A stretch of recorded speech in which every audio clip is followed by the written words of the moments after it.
दोस्तों नमस्कार। वित्त वर्ष 2025-26 31 मार्च 2026 को समाप्त हो रहा है और उससे ठीक एक दिन पहले 30 मार्च 2026 को मैं ये शॉर्ट बना रहा हूँ आपको 3 इंपॉर्टेंट अपडेट्स देने के लिए।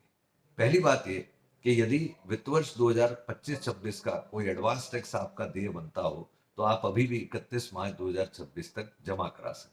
इसमें सरकार का भला तो है ही, आपका भी ये भला है कि आपको जो ब्याज 1 अप्रैल 2026 ऑनवर्ड्स 234 बी सेक्शन में लग सकता है वो नहीं लगेगा। दूसरी बात ये दोस्तों कि असेसमेंट ईयर 2021-22 यानी वित्त वर्ष 2020-21 के लिए यदि आपको किसी परिस्थिति में आईटीआर-यू भरने की रिक्वायरमेंट आती है तो 31 मार्च 2026 के बाद आप असेसमेंट ईयर 2021-22 के लिए आईटीआर-यू नहीं भर पाएंगे। तीसरी इंपॉर्टेंट बात जो यहां पर मैं कहना चाहता हूं that is with regard to share market transactions.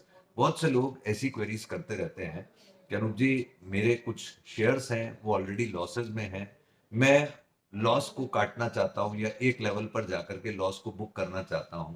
Suppose ऐसे लॉस की बुकिंग या तो इसलिए रिक्वायर्ड है कि इसी साल में कोई और गेन था उससे आप उस लॉस को ऑफसेट कर रहे हैं, या आपको लगता है कि इस लेवल तक का लॉस एक बार रिकॉर्ड करते हैं और शेयर को दोबारा खरीद लेंगे। तो क्या ये दोनों प्रपोजिशन संभव हैं? बिल्कुल सर।